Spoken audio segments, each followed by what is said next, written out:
Welcome to the House of Truth. In our last lesson, we talked about how the first day of the Feast of Tabernacles is setup day, and how it's for setting up your camp, and how it's a picture of Messiah setting up his kingdom. And we talked a little bit about how that setting up worked. First for the Jews, then a similar manner for the Gentiles. Where them being ejected from an oppressive country to live in the wilderness, as happened to Israel, in tents, was a picture of refugees, as it is today. As like in the Syrians that were ejected, who escaped the oppression in Syria into Israel, and they lived in tents till Israel figured out what to do with them. So that's a sense of being a refugee. And we showed how not just the Jews are ultimately going to end up refugees, that Messiah is going to break and destroy their oppressor, the Antichrist, and they're going to end up as refugees in the wilderness where he will get rid of every rebel from among them in setting up his kingdom. We also looked at how a similar pattern is going to happen. How the saints, that is those in resurrected bodies, the first resurrection, how they're going to obtain the kingdom, judge over the nations, and judge with him, and they'll be over all the nations. So we're going to start looking at how he's going to go about setting up that as well. It's not just Israel; it's the whole world. And how in like manners, all the Gentiles who survive the tribulation, because of the terrible things that happen in the tribulation, end up in a refugee status. And so he sends out the Jewish people after he's got them set up to go to the Gentiles to bring them into his kingdom, and maybe the Gentiles respond, and how they also are going to celebrate tabernacles to commemorate that they too were in a refugee status, that he destroyed their oppressor and delivered them from the refugee status. Now today we're going to continue from there, and we're going to talk about the Feast of Tabernacles as a whole, that seven day period, and how it's a picture. It's a picture of what goes on during the reign of Messiah. Now we're going to start here. We're going to start here where we're told about the Feast of Tabernacles being celebrated in Leviticus 23, and this time verses 33 through 34. And the Lord spoke to Moses, saying, "Speak unto the children of Israel, saying, the 15th day of the 7th month shall be the Feast of Tabernacles for 7 days unto the Lord."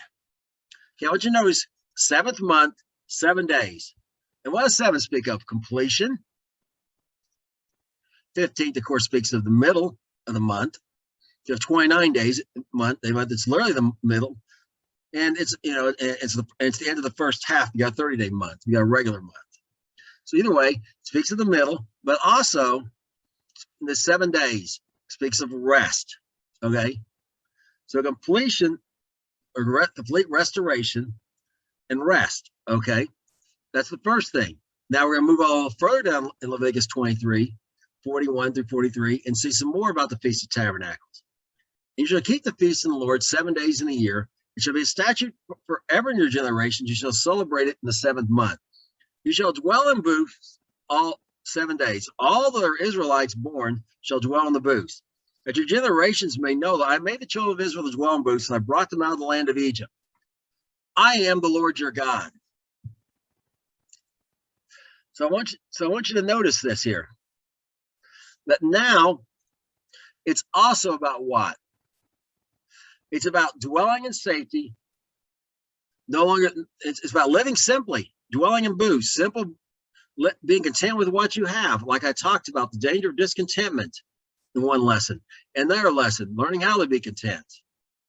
For 7 days, you're going to live, out of a year, you're going to live very simply. so you can appreciate the simple things in life. And you're going to remember that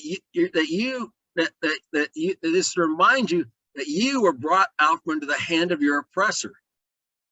And see, some people might say, well, I don't have an oppressor. I wasn't under Egypt. Well, Jews today technically weren't either. But we all have an oppressor called Hashatan, whom we saw was behind the Antichrist. When I talked about the days, the time of the Antichrist, his religion, he got his power from Hashatan. He has people worshiping him, and that is our oppressor of all of us. All these other oppressors, we're talking about Hitler, Antiochus Epiphanes, Pharaoh. They were all puppets of Hashatan. And we've all been delivered from him, and we need to learn to be content, living simply, like they did in the Garden of Eden before he stirred up discontentment with Eve over her status. Because they had everything he needed. Life was simple, life was good, but he stirred up discontentment with Eve. So got convinced it wasn't enough. Now let's look at the next thing we can learn that the Feast of Tabernacles speaks about. So the people went forth and brought them and made themselves booths, everyone upon the roof of his house, in their courts, in the courts of the house of God, the street of the water gate, and the street of the gate of Ephraim. And all the congregation went with him out again that were coming out of the captivity, made booths, sat of the booths. Since the days of Yeshua, that's Joshua, the son of Nun, unto that day, had not the children of Israel done so. And there was a great gladness, a very great gladness. Okay, so what you notice? It talks about it talks about a time of peace and gladness. So in summary, this Tabernacles is about a time of rest, of perfect peace, and security that brings and everyone having what they need, the basics of life that they need, and contentment and great gladness. Now for Israel, we're going to look at how that plays out for Israel first. And this is when the promises of Deuteronomy 28 that describe those days, that gives us details about those days, will come to pass. And so we'll look at this. In Deuteronomy, we'll start in verses 1 through 5. And it shall come to pass, you'll hearken diligently to the voice of the Lord your God, to observe and to do his commandments, which I command you this day, that the Lord your God will set you on high above all nations on the earth. And all these blessings shall come upon you and overtake you.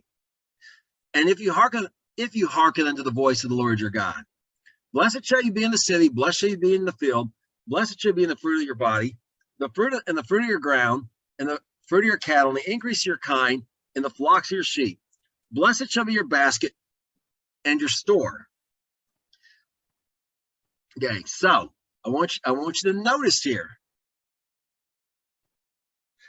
First of all, first thing, this is conditional. You have to observe and do all his commandments, which is why we looked, that was Messiah's plan. That was Messiah's plan, setting up the kingdom. He got rid of the rebels among them. Only the ones who accepted him as Messiah came in. Then he gave them the new covenant. Again, it's available today, but he gave it to them as a nation. Perhaps some had never even heard it. And they accepted it, because if you didn't, you're not in. And he put his spirit in them so they could keep his commandments. He wrote this law, those commandments, on their hearts, in their minds, in their innermost beings, so they could keep them, and the Spirit made them able to keep them. Which again is no different than believers today. He writes those on our hearts and minds, and if we do, and that's why we can keep his commandments. The carnal mind, the flesh-ruled mind, is not subject to the law of God, nor can be, according to Romans 8. The further goes on to say there, if you don't have the Spirit, you have none of his, because you're not none of his, because if you don't, you can't obey the commandments. And again, not all commandments apply to everyone, which we'll look at a little bit more in detail. which I discussed in great detail when I talked about the kingdom within the kingdom, but I'll touch upon it again. Okay, now I almost forgot about the blessing. And what's the blessing? They're going to be blessed in everything they do. I mean, most of us have probably had a day where it just seemed like everything went wrong. And sometimes we may have a day where it just seems everything goes right. Like we have the Midas touch, so to speak, or just everything we put our hand to just works out for us. Well, when they come in disobedience unto God, that's going to be every day for them. Everything, no matter where they are, they're going to be blessed. No matter what they're going to be blessed. Their children aren't going to have any kind of defects or anything, or any kind of. Their children are going to be going to be perfectly healthy, and so on and so forth. The fruit's going to come out of the ground. It's not just going to be abundant; it's going to be good fruit. It's not going to have defects and be, worms and whatever. Okay. The cattle and the increase of their livestock is going to be like that. What's in their basket, which is what they have for the day, their store, what they have put up for later. All is going to be in beautiful, great condition. Everything's going to work out for them. So we're going to continue with that in Deuteronomy 28:6-9. Blessed shall you be when you come in, and blessed shall you be when you go out. The Lord cause your enemies to rise up against you, be smitten before shall cause your enemies that rise against you, be smitten before your face. They come out against you one way and flee before you 7 ways. The Lord shall command the blessings upon you in your storehouse and all that you set your hand to. He shall bless you in the land which the Lord your God gives you. The Lord shall establish you a holy people unto himself, as he sworn unto you, if you keep the commandments of the Lord your God and walk in his ways. Okay, so I want you to notice this here. This is super important. They're going to be blessed over everything they do. But I want you to notice they have enemies to deal with, just like in the Garden of Eden. God mentioned Hashatan, mentioned that them to do the earth. There was something they had to overcome before Hashatan ever entered the picture in the story. There's going to be enemies for them who in some cases may even rise up and attack them. But the battle is just like when all those armies came against Jerusalem, it's going to be all one-sided. Their enemies may come against them and unified, but they're going to flee in 7 different directions. It's not going to go well for them. Instead, the Lord's going to bless them in everything they set their hand to. And I talked to this before about the curse of laziness and the blessing of work. There's some degree of this promise for us believers today. If we'll walk in the statutes and commandments, not as a nation like it's about here, but as individuals, the blessing of God will be on us. But it's blessed on what? On what we set our hands to. If we do nothing, there's not going to bless us. This is not a promise to give people stuff and things and whatever, and titles and whatever for nothing, okay? This is a promise you will not work in vain. They will not work in vain. They will not work for someone else to take it from them or whatever. And we'll see how that plays out, not just for them, but for the Gentiles later, okay? That they're going to be blessed, in what they put their hands to. They're going to be blessed in the land which the Lord gives them. Their land's not going to have problems. It's not going to have tornadoes and earthquakes and what have you. Okay, it's not going to have natural disasters or anything like that. They're not going to have locust plagues or anything. It's going to be blessed. They're going to be blessed in that land. Well, but again, it's conditional. What's that condition? The Lord will establish it to a holy people as himself, as he said to you. Okay, remember, I talked about this again.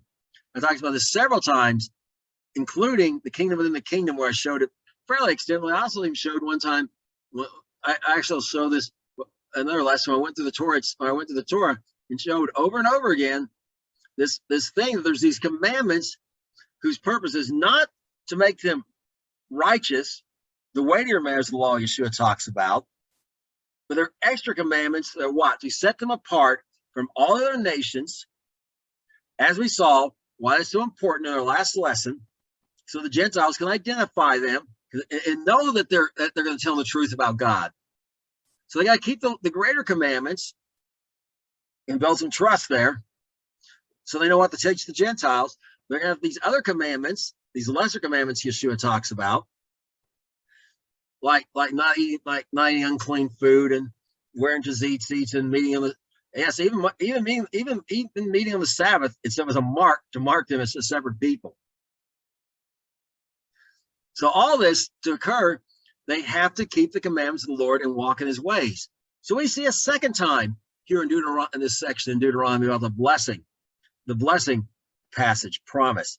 In Deuteronomy 28, it's conditional upon keeping the commandments of God and walking his ways, which is why it was so important, why they could not come into the land and so on and so forth like that could not come into the land and so on and so forth until they met that condition to walk in his ways. Now we're going to continue on and finish up with the blessings here of Deuteronomy 28 and the promise of the blessings for obedience in 10 through 13. And all the people there shall see you are called by the name of the Lord, and they shall be afraid of you. And the Lord shall make you plenteous in goods, in the fruit of your body, in the fruit of your cattle, in the fruit of the ground, the land which the Lord sware unto your fathers to give you. The Lord shall open to you his good treasure, the heaven of good rain upon your land in his season, and bless all the work of your hand. You shall lend unto many nations, and you shall not borrow. The Lord shall make you the head, not the tail. And you shall be above only, and you shall not be beneath.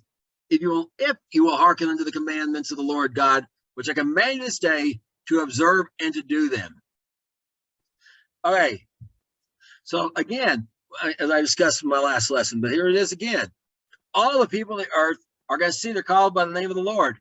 They're going to be distinctive in the way they dress and everything else. It's going to set them off, and they're not going to look the part by keeping the lesser commandments, which the Pharisees strive to do, but many of them failed because they did not consent to the weightier matters of the law. But they're not going to consent to the weightier matters of the law, and that's going to bring the blessing of God on them, and it's going to make the Gentiles afraid to go to war against them, because we already seen what happens if they do.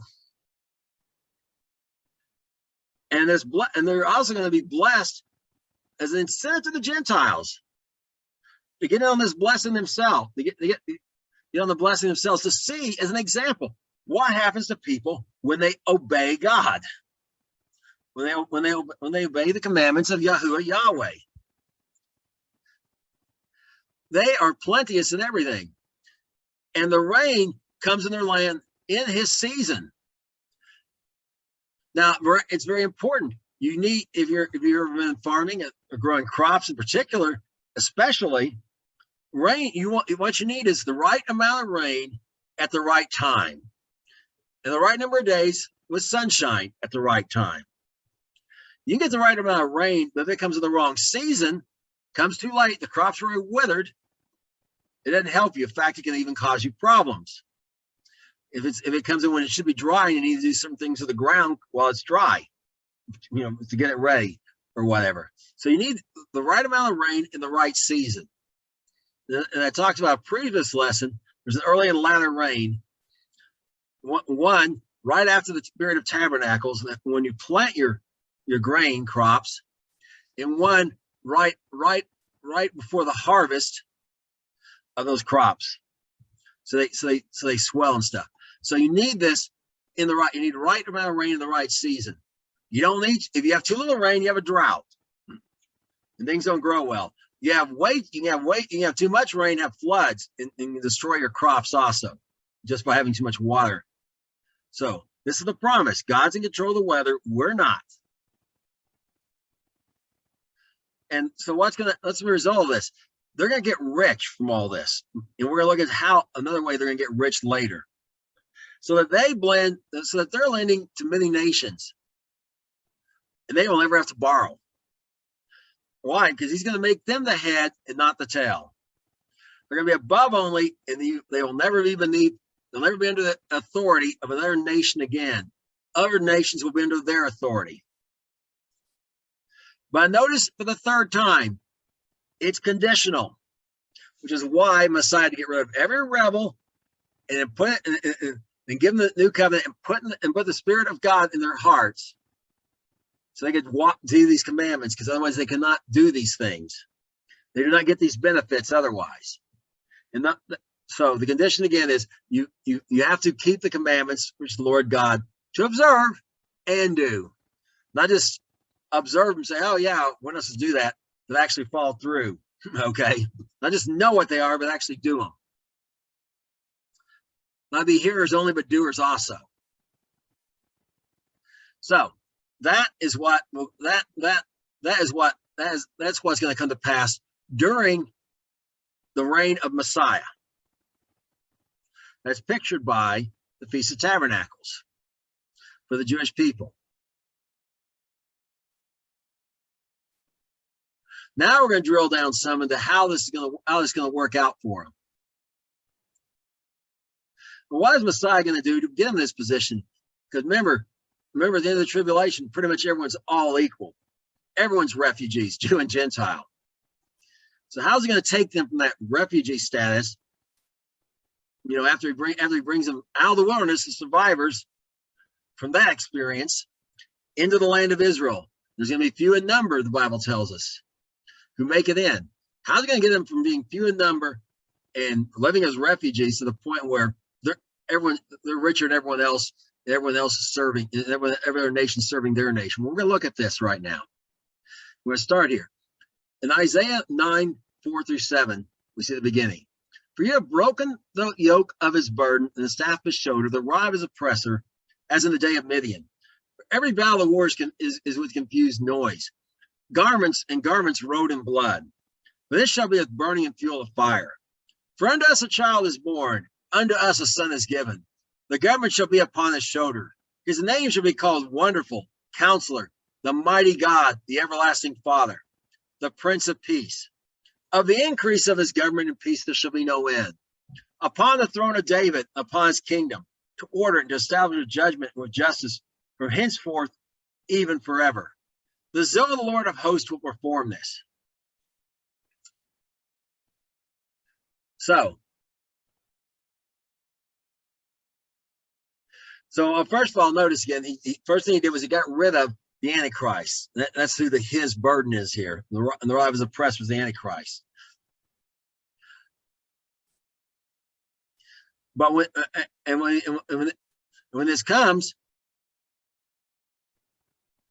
it's not going to fight like a normal fight, and it's actually referring here to a future fight, a future battle that will come.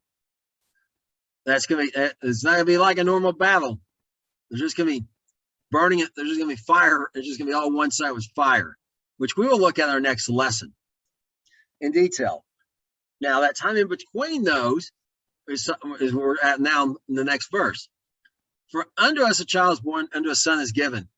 And, at Christmas time, you see that you may see that phrase on churches or whatever. This is where it's quoting from. But Luke quotes it. They're quoting from Luke, is quoting from here.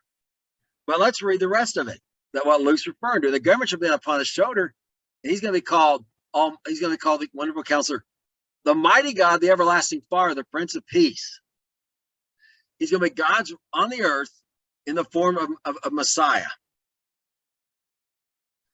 Because no one can see God's face and live at this time. There is a time in the future when that won't be the case that is promised, and we'll look at that in our next lesson. But I really want to draw onto onto this thing here. Counselor, he's the Prince of Peace.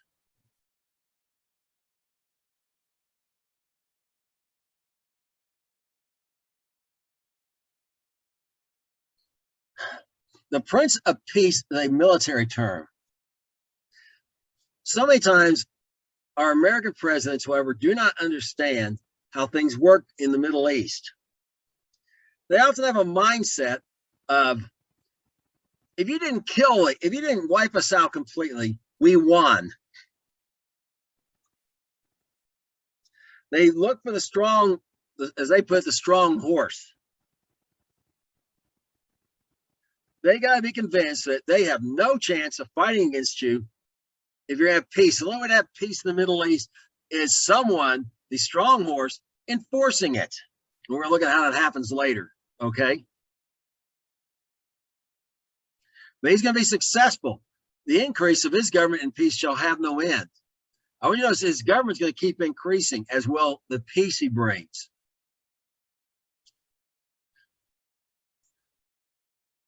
And notice the two places, upon the throne of David. Well, that's over Israel, and upon his kingdom. His kingdom, is that not just Israel? No, and we'll look at that. We'll look at that in detail. It's more than just Israel. To establish justice and judgment, which we looked at, he's sending them out so they learn to walk in God's way. That's justice and judgment. And he's going to, the zeal of the Lord of hosts will perform this, which is Messiah. Okay, so now let's look at the next thing. The next thing, I was going to bring these things about with concerning Israel during his reign, during the reign of the Messiah. Jeremiah 23, 3-6. And I'll gather in my flock out of the countries where I've driven them. I'll bring them again to their fords, and they shall be fruitful and increase. And I'll set shepherds over them which shall feed them, and they shall fear no more, nor be dismayed, neither shall they be lacking, says the Lord. Behold, the days come, I'll raise in the day of a righteous branch. A king shall reign and prosper, and shall execute judgment and justice in the earth. In his days Judah shall be saved, and Israel shall dwell safely. And this shall be his name, where he shall be called the Lord our righteousness. Okay, so first of all, this passage starts off with the people of Israel, referring back to what we looked at earlier, being gathered together into their land. And we know it's only the worthy are going to come.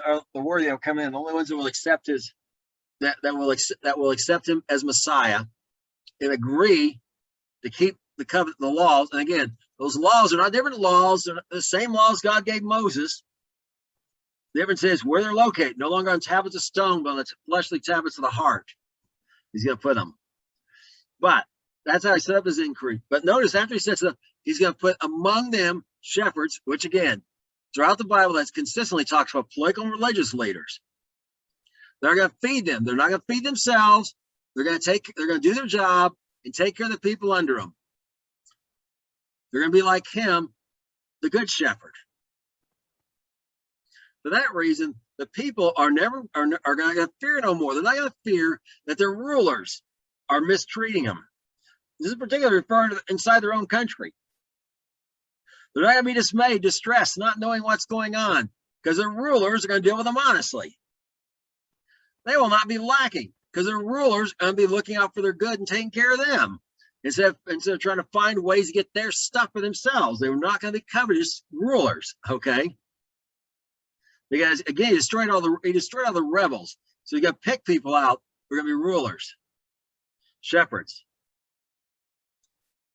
And some of those are natural, and some of those include the saints, which I'll get into later. So, when's this going to occur? When he raises David a righteous branch. And this king, well, that's Messiah. I want to draw on this word branch for a minute. This word branch is netzar in Hebrew. Netzari is someone that belongs to the branch. And when it goes through its transformation to Greek, it's Nazarene. And that's why it says he will be called a Nazarene. They don't have in English, it gets there's not Tzadi sound in English, we use a Z. Nazarene. That's why it says he'll be called a Nazarene in Luke. So this is Messiah, Yeshua, Jesus we're talking about here for certain.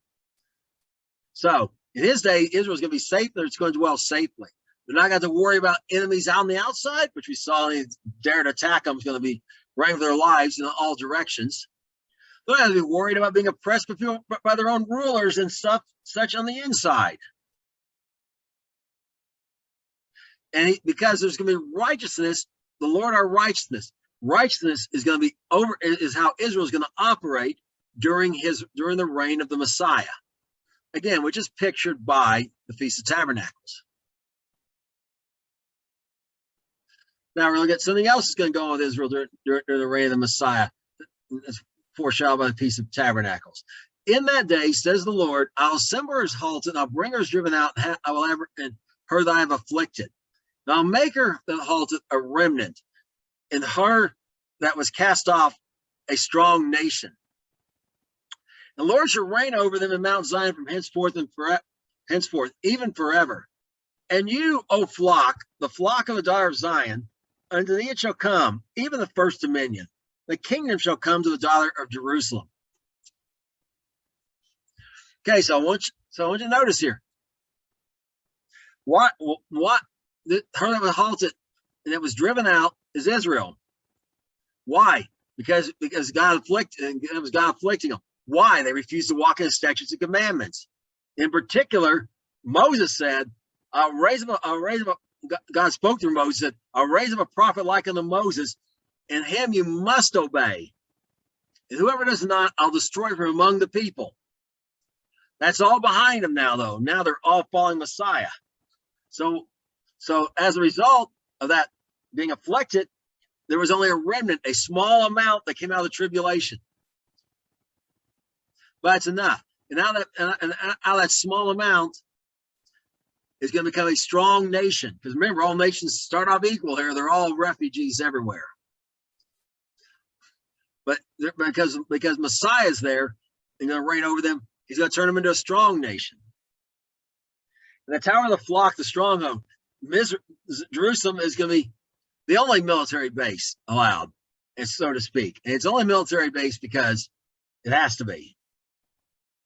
Because we saw there's enemies still in the world. And when it says first dominion, it's like first government. They're going to be the first kingdom within his kingdom.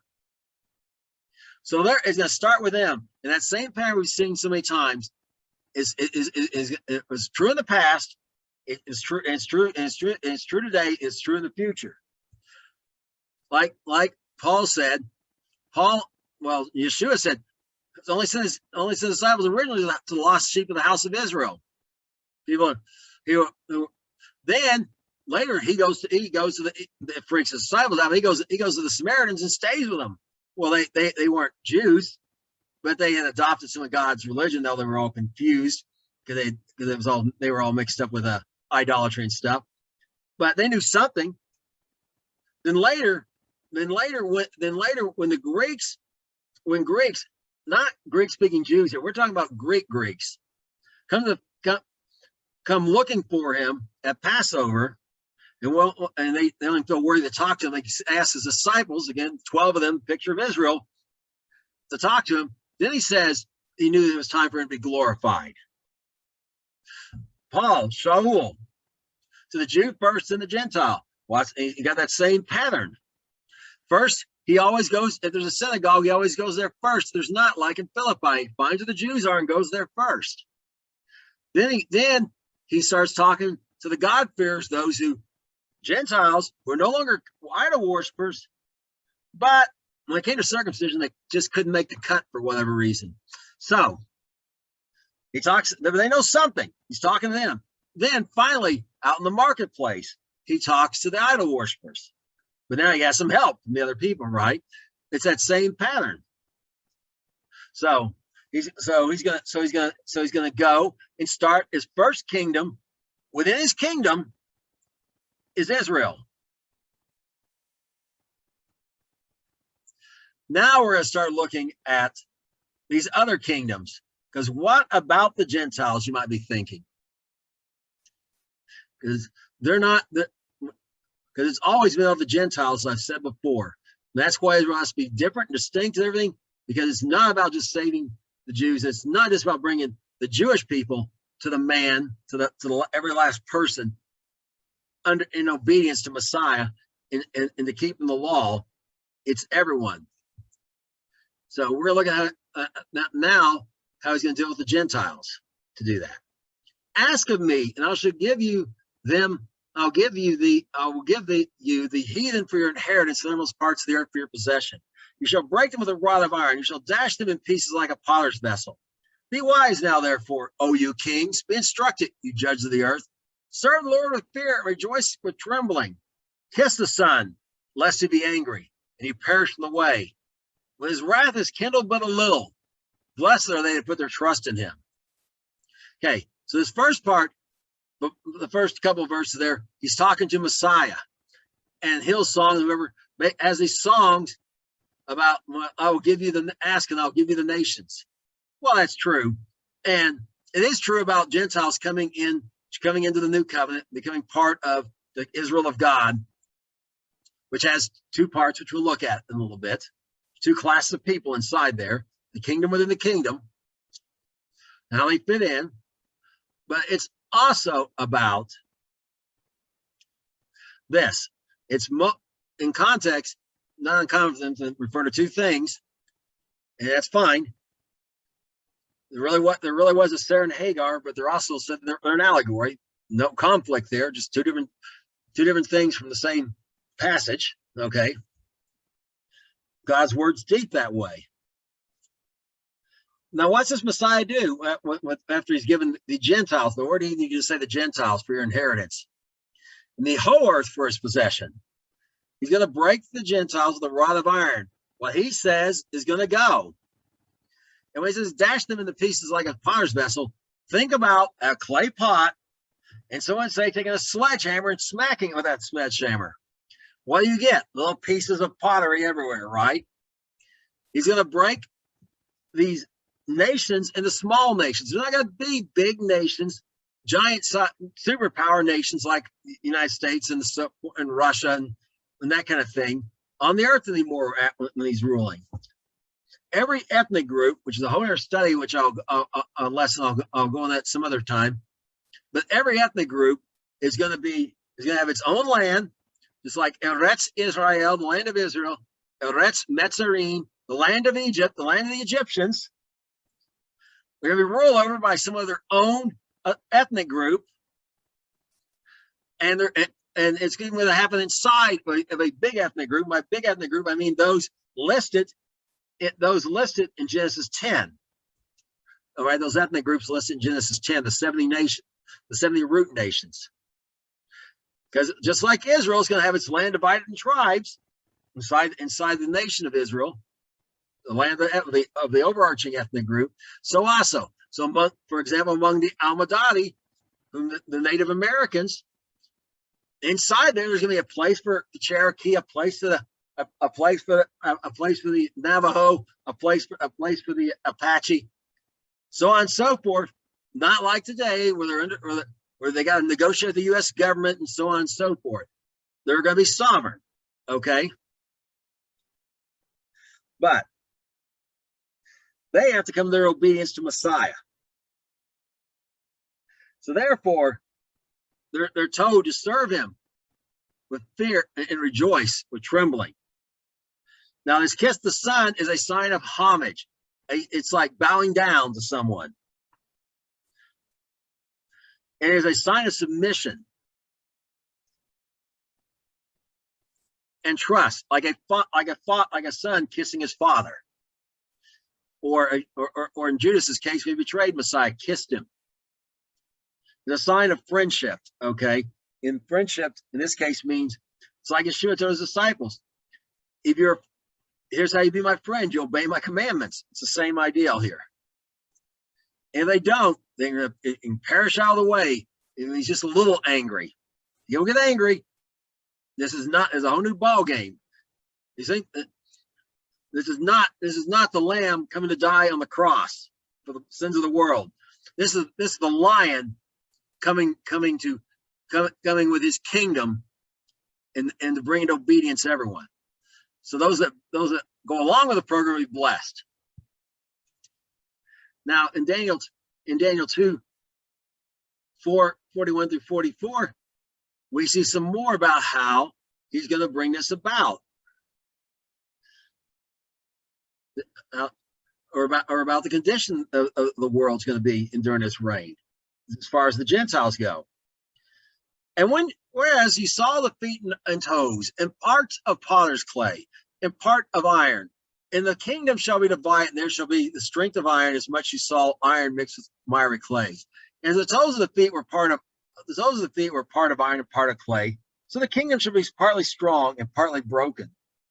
Whereas you saw the iron mixed with miry clay, they shall mingle themselves with the seed of men, but they shall not cleave to one another, even as iron is not mixed with clay. In the days of these last kings, shall the God of heaven set up a kingdom which shall never be destroyed, and the kingdom shall not be left to other people, but shall break in pieces and consume all these kingdoms, and it shall stand forever. Okay, this is Nebuchadnezzar's dream that Daniel was interpreting to him. He's telling him what his dream means here. And at the end, he's talking about here the Antichrist. His feet and toes are the Antichrist's kingdom. And again, remember, we discussed about the time of the Antichrist. When the tribulation starts, after the rapture, which Yeshua is very plain about, you look 21, 35, and 36. He flat out says it. If anyone doesn't agree with him, they're disagreeing. Doesn't agree with that, it's pre-trib, they're disagreeing with him because he flat out says it in Luke 21, 35, and 36. Okay. But after that, this 10 kingdom coalition forms, and the Antichrist is not on the scene. He's not seen. He's not one of the 10 horns that's seen. Then he pushes up and becomes seen. So this is that 10 kingdom and stuff. And the reason why it can't stay stable is because part of the people in the kingdom, in this coalition, whatever, are democracy and things like that, represented by the clay. The other part are brutal dictators, represented by the iron, just like the Roman emperors became dictators. Some more brutal than others, and they really just cannot get along with each other. They have this coalition, but they really got a different way of doing things internally and how they treat each other externally. But that kingdom is going to fall apart, and the God of heaven is going to set up the kingdom, which we looked at again, and setting up the kingdom in our last lesson about the first day of Tabernacles pictures. And that kingdom's never been destroyed. It's not going to be left for other people. Unlike these kings, their kingdoms came and went. The kings before this, which is really empires, we would say. The Babylonian, the Persian, the Greek, the Roman came and went. But the kingdom of Messiah is going to break in pieces and consume all these kingdoms. Again, we just talked about that. I was going to break the kingdoms into small pieces and consume them. So there won't be a Roman Empire returning, okay? There'll be maybe Italy, maybe Greece, maybe, it's going to be divided by ethnic group again, right? But the land of, perhaps with the biblical names, what we call Spain, perhaps called Tarshish. That's Tarshish, the land of Tarshish, and so on and so forth. But there won't be these big, giant empires, which in a way the U.S. is also. Honestly, we got 50, it's called the United States. States are the word for countries. And, we're 50 of us united together. So, and we definitely don't rule the world, but we definitely influence the world to get what we want, often through hegemony, which means rule by influence. So it would include the United States. That's okay. He's going to replace with something better, the kingdom of Messiah, which will never end, unlike these kingdoms. So then we continue, and this is brought up some more in Daniel 7:12 through 14. As concerned the rest of the beasts, they had their dominion taken away, and their lives were prolonged for a season and a time. And I saw in night visions, behold, one like the Son of Man came with the clouds of heaven, and came to the ancients of days, and they brought him near before him. And there was given to him dominion and glory and a kingdom, that all people, nations, and languages should serve him. His dominion is everlasting, and glory, and which shall not pass away, and his kingdom which shall not be destroyed. Okay, so remember, dominion is like a King James word for government. Okay, their government's going to be taken away, yet their lives will proceed, and we're going to look at, and they're going to be proceeded to the end of his reign, And we'll look at how that plays out in our next lesson, make that a little bit more clear. Okay, it'll become a little more clear why they can't possibly continue beyond that. Okay, but they're still going to be around to the end of his reign. So, but the Messiah is not going to be like that. It's going to include all people, all nations, all languages of the earth. And I want to stress this again. And it's everlasting. So his kingdom will not be destroyed. So his kingdom includes is Israel first, but then it's going to include all kingdoms. So his kingdom is the entire world, and inside that kingdom is Israel, which is treated very differently than the other kingdoms. It's the kingdom he rules from. It is the kingdom within the kingdom. As I said, my lesson called the kingdom within the kingdom.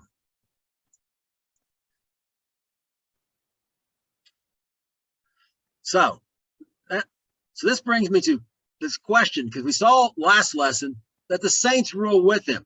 Well, how does that work? Which saints rule which part? And I brought this up in the kingdom within the kingdom before, but I made a little graphical chart, a little chart here, a little matrix, 4x4, 2x2 matrix, to help people understand. And that the destiny of each person in the millennium is determined by what they did concerning the weightier matters of the law and the lesser commandments of the law in this life. Okay, because we're not talking about the people, natural people on the earth. We're talking about the supernatural people. But now Yeshua had said in Matthew 5:18 and 19 that those who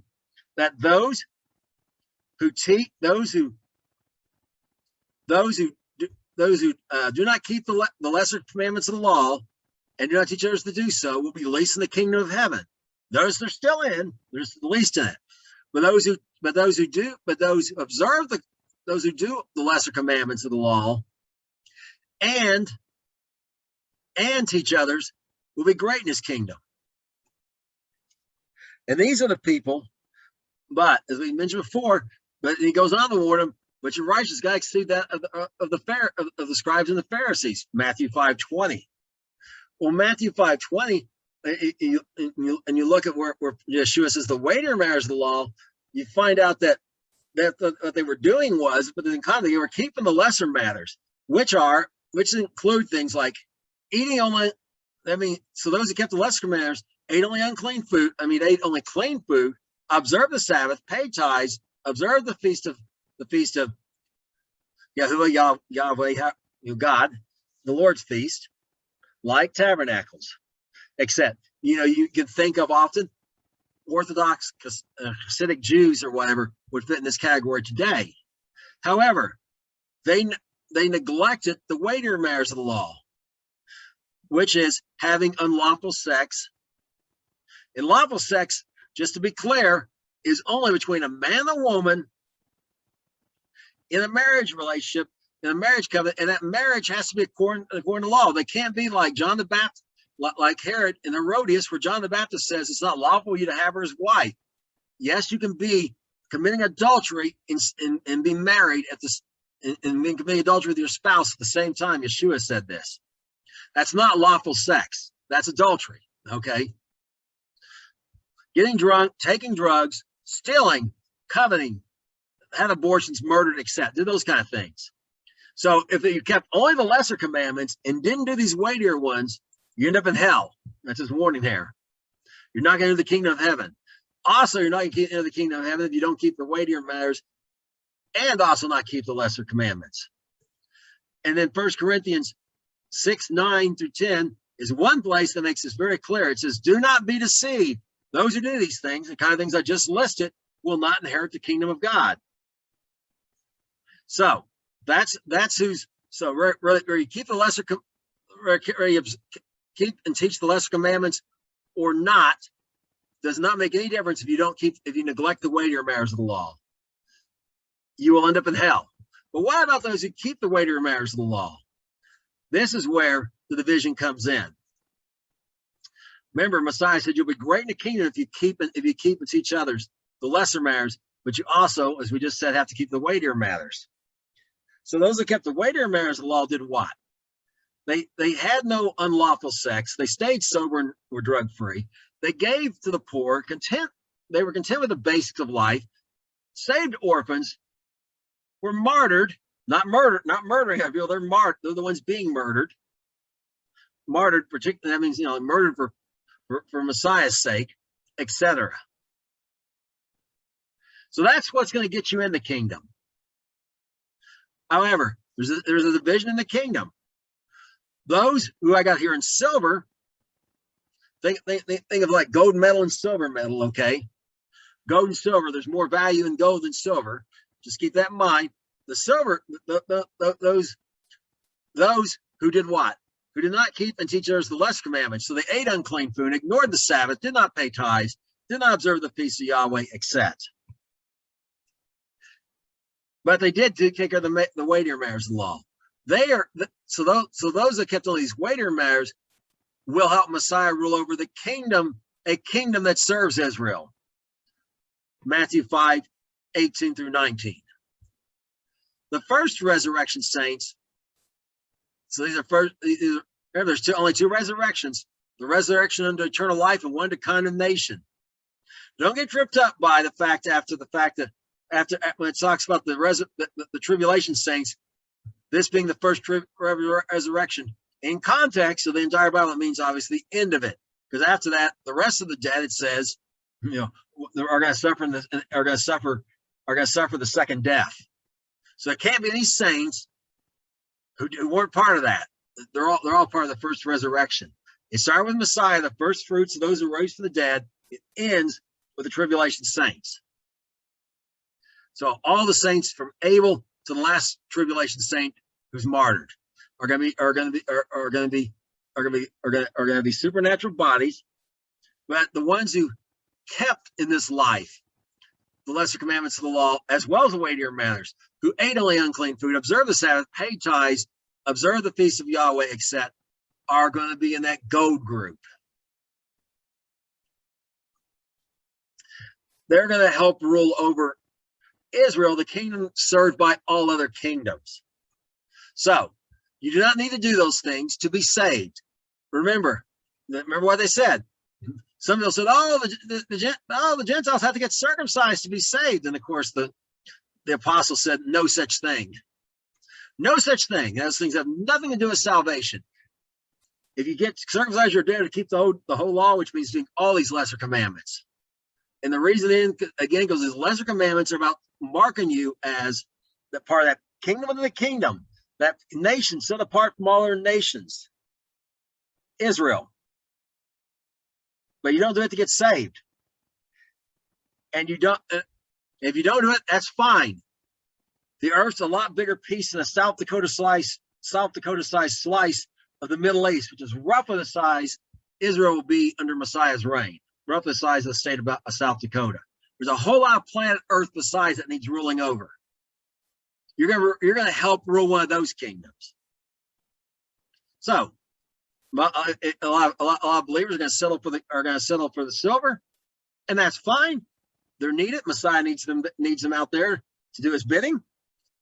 But I myself I'm going to go for the gold. Now by doing my best to keep the whole law.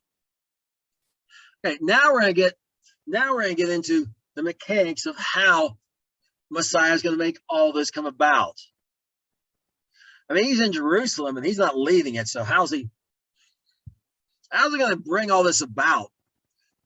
And his kingdom. We're going to start here with these instructions here in Deuteronomy 20:10 through 14. When you come to a city to fight against it, and proclaim peace unto it. And thus it shall be, if it make thee an answer of peace and open to you, then it shall be that all the people that's found therein shall be tributaries in you, and they shall serve you. And if it will not make no peace to you, but will make war against you, then you shall besiege it. And when the Lord has delivered it into your hands, you shall smite every male there over the edge of the sword. But the women, the little ones, and the children and the cattle, and all is in the sea, even the spoil thereof, shall take to yourselves, and shall eat the spoil with your enemies, which the Lord has given you. Okay. Now sometimes people think this passage is talking about when they go against the inhabitants of the Canaanites and that such who were in the promised land. But if you read on a little further here, it plainly says, nope, this is for countries so far off, not to treat the one in the promised land. It's a whole different thing. We can't have them polluting you and getting you involved with their gods, so you have to wipe them off the face of the earth. Okay. This is talking about countries afar off, not inside the boundaries of the promised land. So they're going to go. This is never applied. It will never apply until Messiah reigns. So he's going to send natural people of Israel, not saints. Notice it's talking about out, and they're going to come on donkeys like he did in Jerusalem, and there's a sign of peace. You come on a war, it's a horse is a sign that you're coming for war. And the peace is going to offer them, of course, is going to be the new covenant to come under Messiah's authority and learn to walk in God's ways and keep his commandments. And again, the weightier matters of the law I talked about. And those who will not do it, total destruction for their city, for the men. And everything in it is going to be taken back to Israel, including the women and the children. It's going to go to the army. So just like Israel in the wilderness, he's going to plead with you. He's going to plead with each city, no city at a time. And it's going to submit to him, or it's going to be destroyed, just like the children of Israel in the wilderness in Ezekiel 20. Isaiah 60, 9-13. It goes on some more about this. Surely the isles shall wait for me, and the ships of Tarshish first, to bring your sons from afar, their silver and their gold with them, unto the name of the Lord your God, and to the Holy One of Israel, because he has glorified you. And the sons of strangers shall build up your walls, and their kings shall minister unto you. For in my wrath I smote you, but in my favor I had mercy on you. Therefore your gates shall be open continually. They shall not be shut day nor night. The men may bring into you the force of the Gentiles, and their kings may be brought. And the nation and king that will not serve you shall perish. Those nations shall utterly be wasted. The glory of Lebanon shall come unto you, the fir tree and the pine tree and the box together, to beautify the place of my sanctuary. And I'll make the place of my feet glorious. Okay, now we're getting some insight.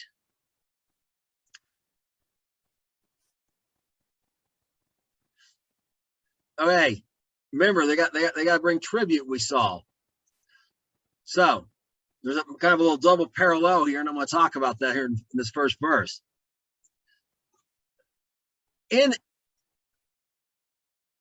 Starting around 1870, Christian Zionists started getting the land, and Jews started helping Jews trickle into the land. And in that period, all the way through, I think about the time the end of World War II, I think. There was a Greek shipping magnate, who had prospered greatly in the shipping business, who converted his ships and took them and sent them and went up into the Black Sea, up into the area where Russia's at, meets there, the port, Odessa is the port, and took people, Jews from Russia and other areas and other countries in that area, into the promised land for free.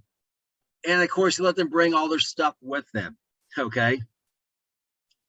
And those ships, although he was Greek, remember, and Tarshish is related to Greek. They're both descendants of Yavin. One is Elisha. In Greek mythology, the paradise is the Elysian fields, the fields of Elisha. in Tarshish of Spain. Well, those ships he did it in were literally ships of Spain because they were made in Spain. They were Spanish ships he had bought to do this. So there's kind of that partial fulfillment in the past.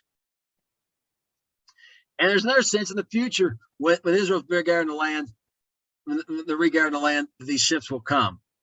But there's another fulfillment of this, and that is perhaps the ships of Tarshish first. Notice the ships of Tarshish first, okay? They're going to bring the sons, the ones who came to him and said, hey, with tribute, okay? And notice this is not. And notice the next thing. It's not like Nehemiah. Now the walls of Jerusalem have been rebuilt, and again, a picture by Gentiles when Solomon the Great rebuilt the current walls. But if you remembered last week, those walls are going to be destroyed when Jerusalem, a third is put. The city's divided into thirds during this great earthquake that precedes Messiah landing on the earth. Comes right before that. So who's going to rebuild them? Not the Jews, like in the days of Nehemiah, or in the days before that, but Gentiles. And their kings are going to minister unto them. So because of this, because Israel's in peace and safety, their gates are not going to be shut day or night. No one in there is going to need a door to lock their doors and their home.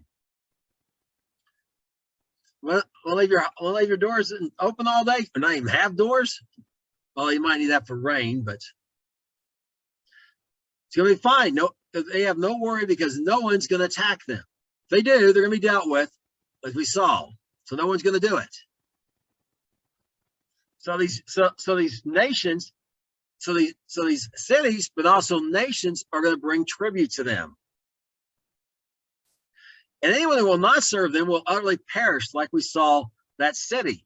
And again, the pattern we saw about the Antichrist, and he was destroyed, his kingdom was destroyed, his city was destroyed. Same thing. The nation, the ethnic group that will not serve them will perish. It's going to be utterly wasted. Their kingdom is going to perish. And it's going to be become like the land of Babylon. Remember, it wasn't the city of Babylon. It became like Sodom and Gomorrah. It's the kingdom of Babylon, the land. Same thing's going to happen to these places. So, as a result of that, all this good wood's going to come in to make the place of the Millennial Temple, the temple during the reign of Messiah, huge. Okay, the place of feet's going to be glorious. And you read in Ezekiel, I think if I'm right, 8 chapters are devoted just to the Millennial Temple. It's huge. And it far excels Solomon's temple, or the one of Herod the Great, or the one that will be built in the future before the Antichrist desecrates it. Because all these people are going to bring stuff for him to do it. But that's not all. We see here continuing in Isaiah 60. 14 through 17. The sons of them that afflicted you shall come bending at you, and they that despise you shall bow down themselves to the sole of your feet. They shall call you the city of the Lord, the Zion of the Holy One of Israel. Whereas you have been broken and hated, forsaken and hated, so that no man went through you, I'll make you an eternal excellency, a joy of many generations. Shall also suck the breast of the milk of the Gentiles, and suck the breast of kings. Shall know that I, the Lord, am your Savior and your Redeemer, the mighty one of Jacob. For brass, I'll bring gold. For iron, I'll bring silver. For wood, brass. For stones, iron. I'll make your officers peace and your exactors righteousness. Okay, so notice, everyone's going to bow down. As much as the Jewish people, but to the city, to Jerusalem, the capital of Israel, the capital of the world. It's the capital of the world, the kingdom.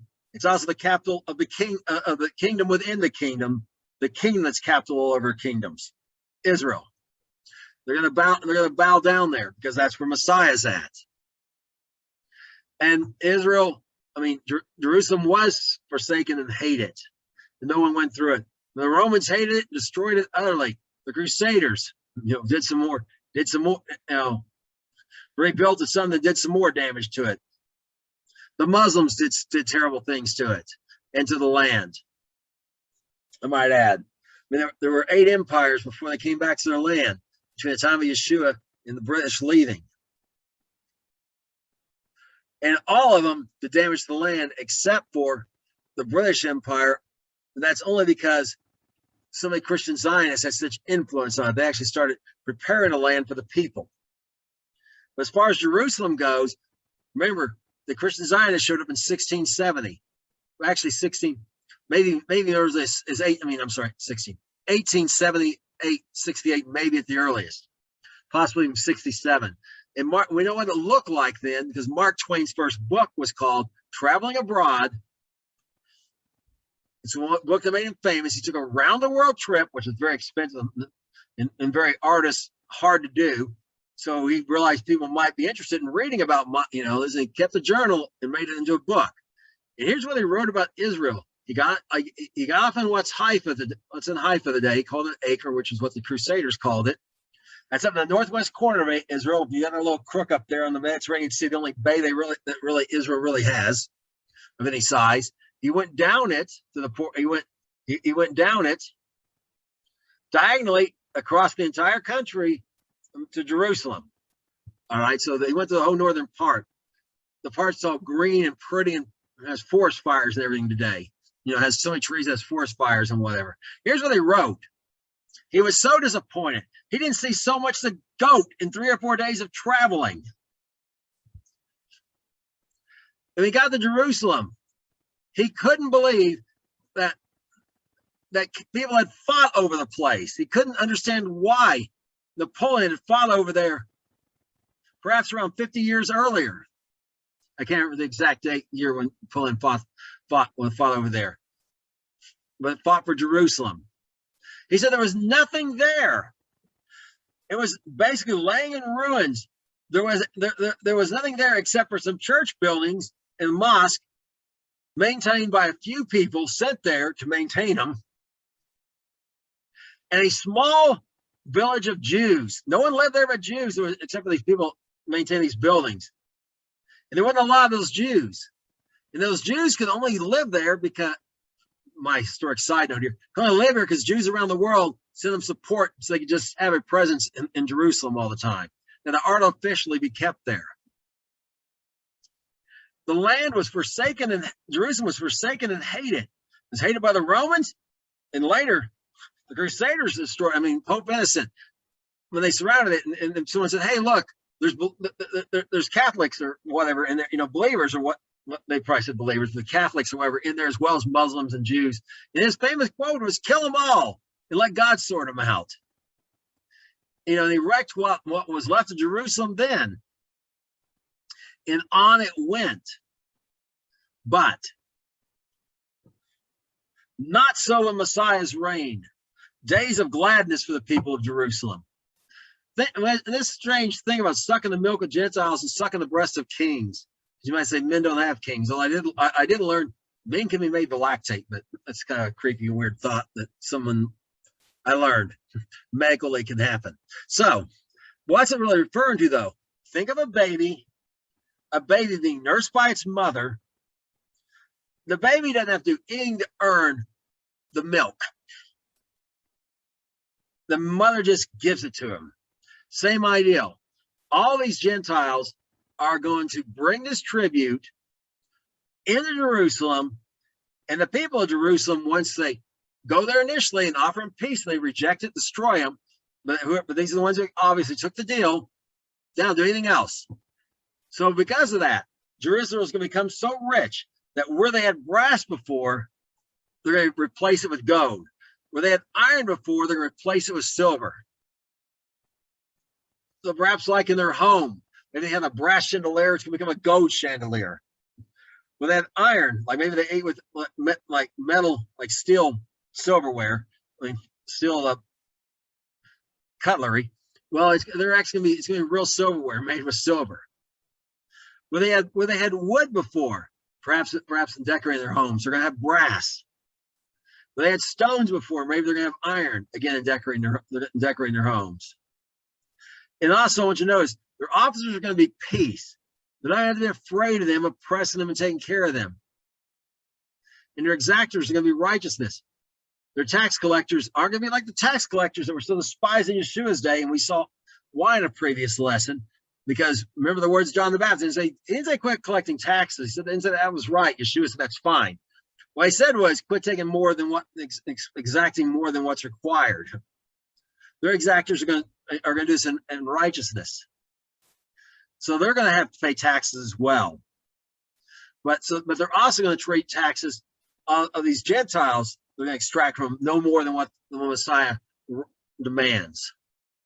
And that's why they're going to become rich. They're going to be able to lend to many nations and everything.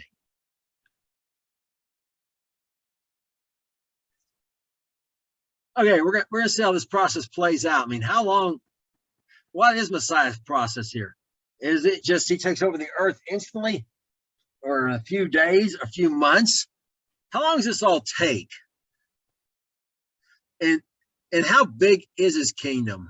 I mean, it says all nations, but it doesn't really mean the whole earth. But we're going to look and see. We're going to see how this process works, how Messiah comes to this point. He expands his kingdom to this point. You, O king, saw and behold a great image. This great image, his brightness was excellent and stood before you, and the form thereof was terrible. The image's head was of fine gold, his breast and his arms of silver, his belly and his thighs of brass, his legs of iron, his feet part of iron and part of clay. You saw it until a stone cut without hands, which smote the image upon his feet that were of iron and clay, and broke them in pieces. Then was the iron, the clay, the brass, the silver, the gold, broken in pieces together, and became like chaff in the summer threshing floors, and the wind carried them away, and no place was found for them. And the stone that smote the image became a great mountain and filled the whole earth. Okay, so I want you to notice this. So this image that the king saw was, again, start with his kingdom. Now I want you to notice this about these materials. As you go from the head to the feet to the legs, they become less valuable but stronger material. Gold's worth more than silver, but it's softer than silver. It's the most malleable of all metals. In fact, pure gold's almost like butter, or like putty or clay or something like that. Silver is more valuable than brass, but brass is much stronger than silver. Brass is more valuable than iron, but iron is much stronger than brass. Then you get to the feet of iron and clay, which we talked about before, which will not really hold together. And that's the king of the Antichrist, if you remember. And this stone cut without hands is Messiah. Cut without hands indicates it's the work of God. And notice he smote the image, and so he destroys the kingdom of the Antichrist. And all these other kingdoms are gone. They're never going to return, even though the ethnic groups that started them are going to be around. They're not. Their land, if they will submit to them, is going to be around. It's not going to be like, except for Babylon, that's going to be wiped off the face of the earth, which we saw last week. But the wind's going to carry them away. There's no place. There's not going to be any place for these terrible kingdoms to rise. There's not going to be some future rising of the Greek Empire after Messiah returns. I mean, Antichrist may try to spin off his kingdom that way, but there's not going to be one after Messiah returns to rule the earth. Or a revived Roman Empire or any such nonsense. They're gone. But notice, that stone, it's a stone, not big. It grows to become a great mountain. So it starts off small, as we saw. One kingdom, initially Israel, starts expanding to include other kingdoms within his kingdom. So Israel's the kingdom within the kingdom, and this expansion goes to fills the whole earth. So when it said, again, and that ties up with him saying every nation, tribe, and tongue, every people of every language, except the whole earth. So now we're going to look at why it needs to be that way. And we're going to start, and this is what the Apostle Paul talks about in 1 Corinthians 15, 23 through 25. But every man his own order. First, Christ the first fruits, afterward there Christ is coming. Until the end.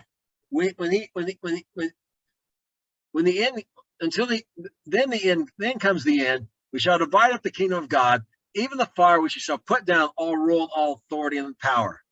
For he must reign, so he put all enemies under his feet. Okay, and if you look at the part right there, right above there in Corinthians, which we looked at a little while back, it's talking about what? Resurrection. So the resurrection, what? Starts with Messiah, ends and includes everyone's with him at his coming. They're all part of the first resurrection. So they come, as we saw, but then comes the end of what? Not the end of this current age, not the end of the tribulation, the end of this reign of him. And how's it going to end? With him delivering up the kingdom of the God. When's he going to do that? When he's put down all rule and authority and power. He's got the reign till then to put all enemies under his feet. So it is a slow process, like we saw in the book of Daniel. It's a slow process, and he's going to go kingdom by kingdom. His process is going to be like, just start where he's at. He can expand outward, get Israel stabilized, go and start doing this city by city, kingdom by kingdom, to the nations around him. Get them under his authority and stabilized. Go to the next one. Get them under, and he's just going to keep doing it like that. Conquest, stabilization, get that kingdom prospering, so it can be so their tribute will go up and whatever. Expansion, repeat process. So, and this is going to take a long while, and we have to go. And Revelations 20, verses 4 through 6 tell us how long it's going to take. It's a long, slow process. This is not overnight, or even over a year or two.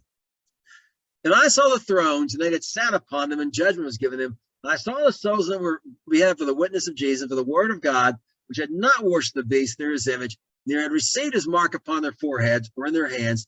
And they lived and reigned with Christ 1,000 years. But the rest of the dead lived not again till the 1,000 years were finished. This is the first resurrection. Blessed and holy is he that is part of the first resurrection. On such the second death has no power. They shall be priests of God in Christ, and shall reign with him 1,000 years. Okay, again, reinforce what we just saw in 1 Corinthians. Some have looked at this, and they're taking this out of context. Not only are they taking out of the context, they have the context of Revelation chapter 20, but they're also taking out of the context of the entire Bible. But again, even here in this short passage, we can see the first resurrection. They said, well, that's just those that were saved. No, those who are not part of the first resurrection are going to have the power. The second death's going to have power on them. And you want to read a few more verses after this, it makes that very plain.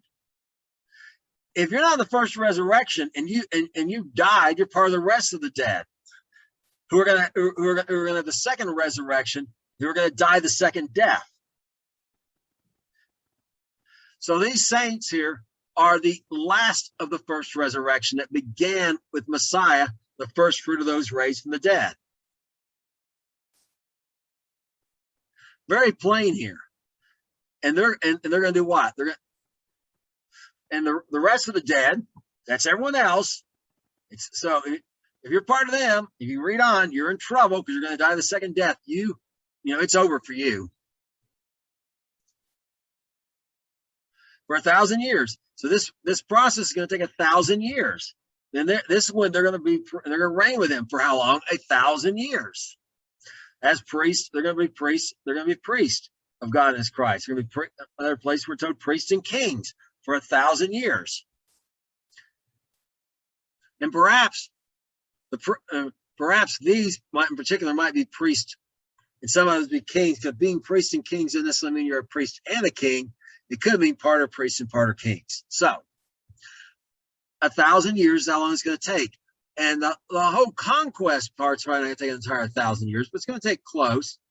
But even that last kingdom that comes under his authority, so he can hand it all to the Father. We're looking at the details of that in our next lesson. In our next lesson about the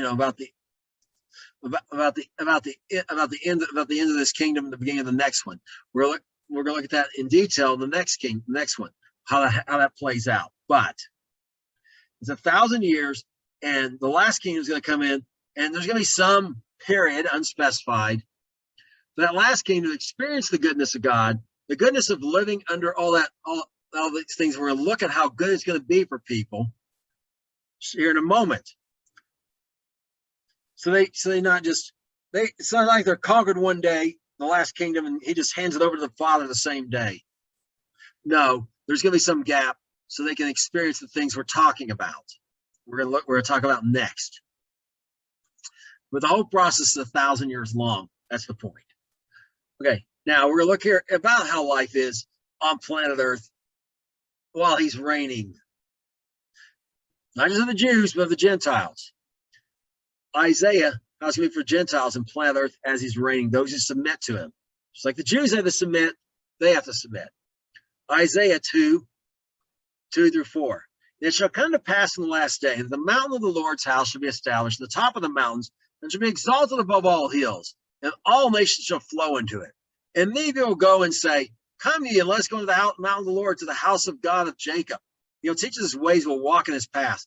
For out of Zion shall go forth the law and the word of the Lord from Jerusalem. And he shall judge among nations and rebuke many people. They shall beat their swords into plowshares, their spears into pruning hooks. Nation shall not raise up sword against nation, and neither shall they learn war anymore. So they're going to come there, and of course, he's going to teach them how to walk in their ways.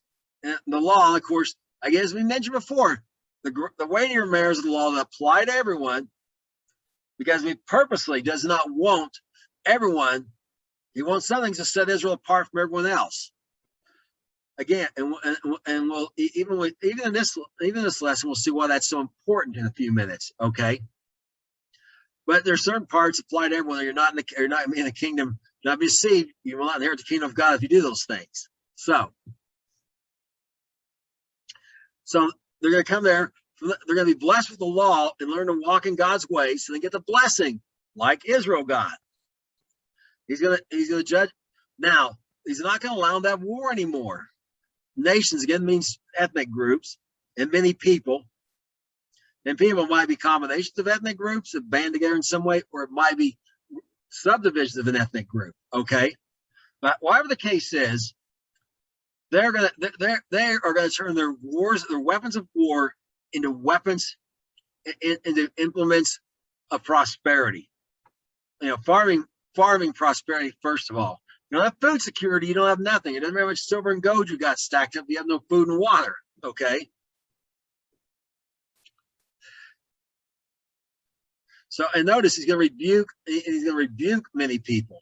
And we're going to look at that rebuking, well, right now, as a matter of fact. What's that talking about?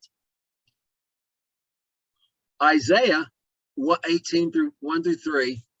This passage, maybe will just scratch their heads out. Well, when we look at this context, saying kind of what that's about, what is that about? We're going to look at it now. Understand this context of it being a Messiah's reign, how he's going to rebuke many people. It's going to make more sense. This passage will make sense. Woe to the land shouting with wings, which is beyond the rivers of Ethiopia, that sends ambassadors by sea, even in vessels of bulrushes upon the water, saying, go ye swift messengers to a nation scattered and pilled, to people terrible from their beginning hereto, a nation meted out and trodden down, whose land the rivers have spoiled. All ye inhabitants of the world and dwellers on the earth, see you when he lifts up an ensign in the mountains, when he blows a trumpet, hear you. So there's woe to the land, this land where some ethnic group lives, that's shouting with wings beyond land shouting with wings which beyond the rivers of Ethiopia. And there is indeed an area beyond Ethiopia, from Jerusalem's perspective, mind you. Okay, you're not coming up from South Africa, going up from Jerusalem, going down around. If I remember right, it's around Lake Victoria, if I remember correctly. That has tons of birds. You know, as over and just some of these birds, they darken the sky at times with their wings. That land is shadowed with the wings. And that land historically, and even up to modern times, has used vessels made of bulrushes, which are like papyrus kind of, or cattails here in America, kind of like that, cane, whatever. They weave them and make wire that goes on the wire for trade and whatever. Well, this nation has been oppressing another nation. These messengers that's being sent are messengers of peace. They're messengers of hey, you better give us what we want. Bullies, okay? And when do they do this? Let's look into these people they're oppressing. They're scattered and pilled. I mean, pilled is kind of an indication of being not protect inadequate clothing, not even protecting the sun accurately. We were terrible from the beginning, I mean, until now. So, I mean, we're talking about from the days of Genesis 10 till now. It's never gone well for them. They're meted out and trodden down. They're just being oppressed continually. And part of the problem is their land has rivers that are given the flooding. And it's been spoiled by that, which causes, and when that happens, this other country near them, that's when they come in and send the messengers saying, hey, give us your lunch money, so to speak. These bullies are picking on this weaker nation. However, there's a warning to them. Things are changing here. Woe to you. Now, and they're to be an example to the rest of the world. Because notice, all the inhabitants of the earth and dwellers there get the same message. Pay attention. We listen from inside the mountains, and when he blows a trumpet, hear you. He is Messiah, Yeshua, Jesus Christ, okay? And what's his message? And everyone's need to pay attention to. Isaiah 18, 4-7.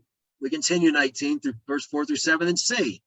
For so the Lord said to me, I will take my rest. I'll consider my dwelling place like a clear heat upon the herbs, and like a cloud of dew in the heat of harvest. For before harvest, when the bud is perfect and the sour grape is ripening in the flower, he shall cut both the sprigs with pruning hooks and take away and cut down the branches. They shall be left together under the fowls of the mountains and the beasts of the earth, and the fowls shall simmer upon the beast of all the beasts of the earth shall winter upon them. In that time shall the present be brought unto the Lord of the host of people, to the Lord of hosts, of a people scattered and pilled, a people from terrible from their beginning unto hitherto, a nation meted out and trodden underfoot, whose lands the rivers have spoiled, to the place of the name of the Lord of hosts, the Mount Zion.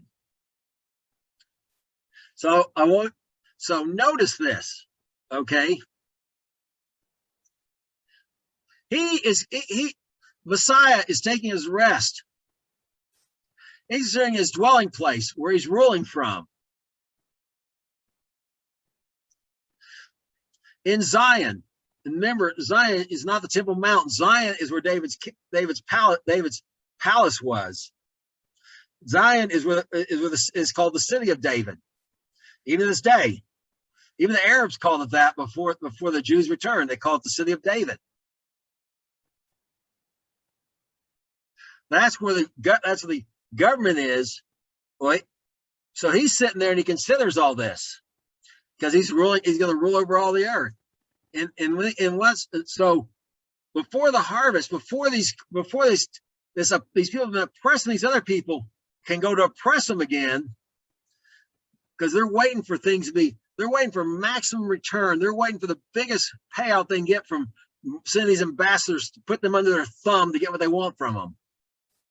Before they can get to that point, he's going to destroy them. Woe to them. He's going to destroy their land. And where they dwell is going to be similar to what's going to happen is going to be similar to what happens to the kingdom of Babylon in that area, where no one's going to, where it's going to become a wildlife refuge, we'd say today. Okay, and those people that they oppressed are not going to be oppressed anymore. And because they're going to bring a present, first of all, they're going to bring tribute to the Lord, as he said, but they might even bring a thanks offering. That tribute is basically tithes. But you can also bring thank offering. They may bring in perhaps, and supply they're going to bring in, because he's the word present, as maybe saying a little bit more than what's required of them, because they're thankful for him for getting rid of their oppressor. And they're going to come to the place, to his kingdom, to where he's ruling, and bring this present of thankfulness. So that's how Messiah is going to handle things. No one strong nation is going to, he's not going to he's going to rebuke the people afar off. He's not going to let it happen in the earth no more. Now in Isaiah 25, 2 through 6, we see what the effect of all this has upon the Gentiles. For you have made of a city a heap, and of a defenced city a ruin, a palace of strangers to be no city. It shall never be rebuilt. Therefore the strong people glorify you. The city of the terrible nations fear you. For you have been strength to the poor, a strength to the needy is distress, a refuge from the storm, a shout in the heat, when the blast of the terrible ones is a storm against the wall. You shall bring down the noise of the strangers as the heat in a dry place, even the heat with the shadow of a cloud. The branch of the terrible one shall be brought low. In this mountain, the Lord of the host shall make all people a feast of fat things, a feast of wine on lees, a feast of things full of marrow, of wines on the lees, well refined. So, because he's going to be a strength to the poor and to the needy in their distress. And mind you, again, this is talking about the Gentiles, not about Israel here. It's talking about the Gentiles. Well, notice how he's going to do it. He's going to start off. Remember those cities we talked about? The ones who wouldn't? They're going to be left to ruin this heap, never to be rebuilt. That's going to be a signal to the cities around to them. We better submit to the king. We better submit to Messiah. And therefore these strong people are going to glorify him. It doesn't matter how strong they are. Well, pretend just for say the United States was left intact as it is. It's still going to glorify him. It's not going to be, but just if it was, for an example, the city of terrible nations will fear you. There's going to be some city that thinks it's so strong. It doesn't. Say in America here. Say this happened to say Minneapolis refused to submit, because right now it is a seat of wickedness. And just say it refused to submit, and this happens. Maybe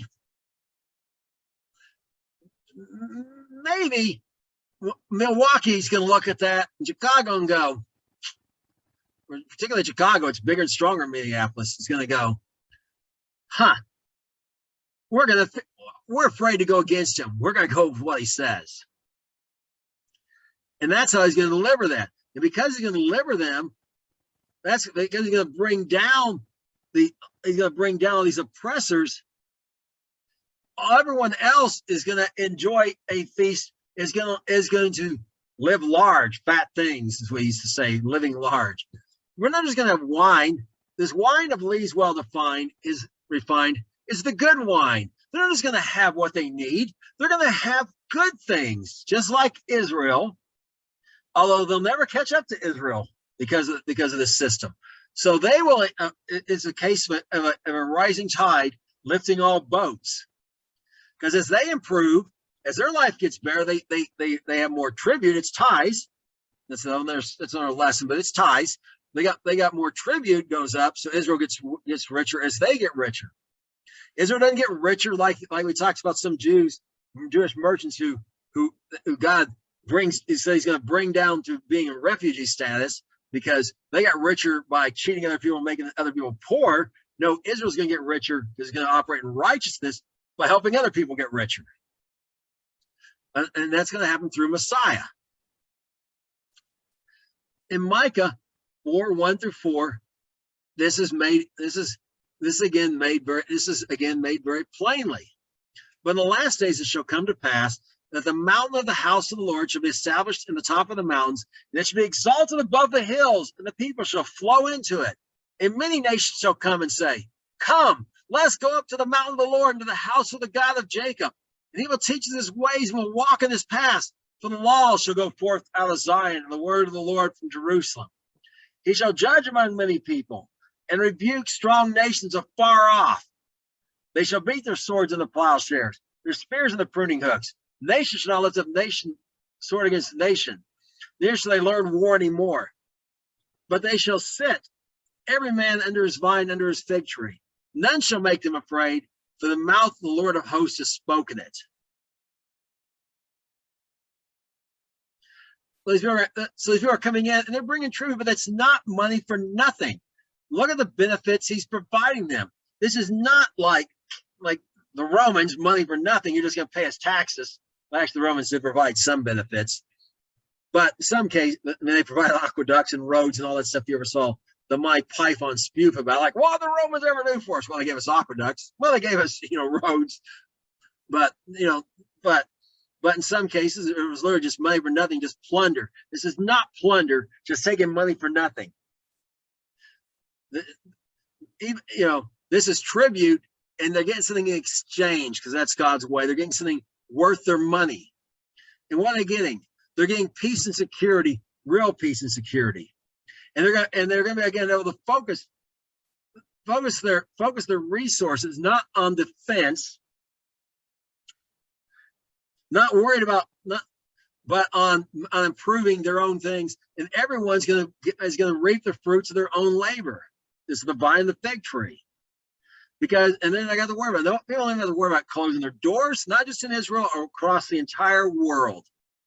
They don't have to worry about locking their doors. They don't have to worry about any of that kind of thing. Now, this thing here about this nation upon nation, the swords, this is super important. I've had many jobs over my career. Worked as a contractor. I worked at many companies and whatever, and different things. But the job I'm most proud of is my service in the U.S. Air Force. And the U.S. Air Force's main goal is not to raise up war and invade other countries. It will do that in retaliation if they do something like it did with Afghanistan. It's mainly deterrence, so countries don't invade the U.S. And as long as we're godly, it'll work. But I praise God, the day is coming when there will not need to be a U.S. Air Force. Think about how much money America spends on the military and other countries as well. And why? Because we know we can't just lay our military down and everyone's going to sing Kumbaya and we're going to have peace. No, we lay our weapons down. They're not going to lay theirs down. They're just going to attack us while ours are down. So, but when the Messiah, they're going to be able to focus all those resources on bettering things. Think about this stuff. And when this is done, because people are going to be able to earn their own money, find what they too are going to, their hand also, like Israel, under the reign of the Messiah, they too are going to experience days of gladness. Because Feast of Tabernacles pictures, because they too are going to prosper. Their money, they're going to vine and fig tree. Those are not their means of production. They're going to get to keep what they make and benefit from it, except for the tithes they pay. But even that's not money for nothing, because that money isn't. The benefit they get from that is security. They're going to be able to live in peace and prosperity. And it's a story of another lesson, but it's not like anything we've ever known. The poorest person on earth under Messiah will end up richer, probably far richer than the average American today. Again, that tribute is not money for nothing. And we're going to wrap this up here with Romans chapter 11, verses 11 through 15. The words of Shaul about this, the Apostle Paul. I say then, have they stumbled they should fall? God forbid. For after their fall, salvation is coming to the Gentiles for to provoke them to jealousy. Now the fallen be the rich of the world, the diminished be the rich of the Gentiles. How much more their fullness? For I speak to you, Gentiles, much as I am an apostle of the Gentiles. I magnify my office, that by any means I revoke emulation in which are of my flesh, and might save some of them. For the casting away of them be the reconcile of the world, watch the receiving of them be but life from the dead.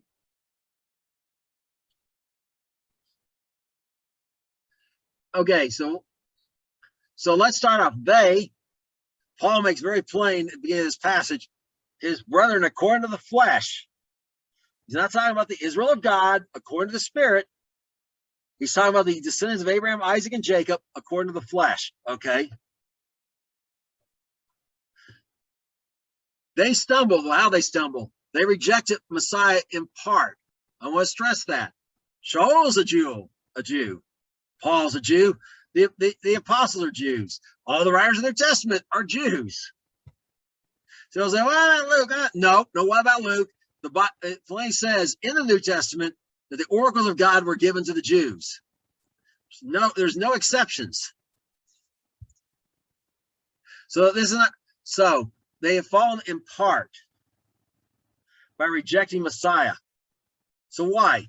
Now God could fairly offer the new covenant, the one I looked at last time, that's again offered to Israel, and it's taken or it's not taking or leave it, go about your own business. It's taken or die, okay, for Israel at that point. Rejection of it is death, and you're going to experience the second death. I mean, it's very different ball game than today. But there was offered under, and ultimately it's that way even today. If you reject the gospel, it's hell. Okay, that's your future. But so many of them did, but not all of them. And now what that do? It brought the gospel to the Gentiles. And made the Gentiles be able to be part of that saints. And notice where I quoted from Luke. Matthew. I'm sorry, Matthew. Matthew. I want to say it's Matthew 27, 18. Yeah, Matthew 20, verses 18 and 19. It doesn't say it doesn't say descendants of Abraham and Isaac and Jacob who teach the lesser command, who teach and keep the lesser commandments of the law will have a greater place in the kingdom. It says whoever. Okay, so the Gentiles can get in all of it. They're part of the Israel of God. It's up to them where they serve. They get the gold or the silver. It's up to them.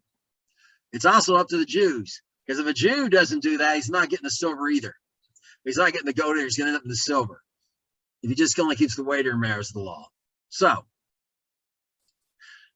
the riches of the world, the Gentiles, the riches came to the Gentiles through their fall. But they're casting away, made the reconciling of God, made it possible for the Gentiles to be reconciled to the Father. The gospel of reconciliation. For the receiving of them, Messiah receiving them back, God receiving them back, when they repent and agree to keep the commandments that they agreed under Moses, and allow and take and accept the gospel, accept Messiah, accept the conditions of the renewed covenant and the spirits in them, so that they are now doing what God always said it will be what? Life from the dead for the Gentiles. Remember, at the end of the tribulation, the Gentiles are also refugees, and it looks hopeless for them. But because the Jews come back to Messiah and start operating as him during bringing in days of gladness for themselves and also the Gentiles, that's pictured by the Feast of Tabernacles. It's going to be days of gladness for the Gentiles as well as the Jews. So the Feast of Tabernacles clearly foreshadows the reign of Messiah, of peace and prosperity in days of gladness, in the end of oppression of oppressors, and people being able to live simply and enjoy their lives without fear. That is all. Until my next lesson, shalom.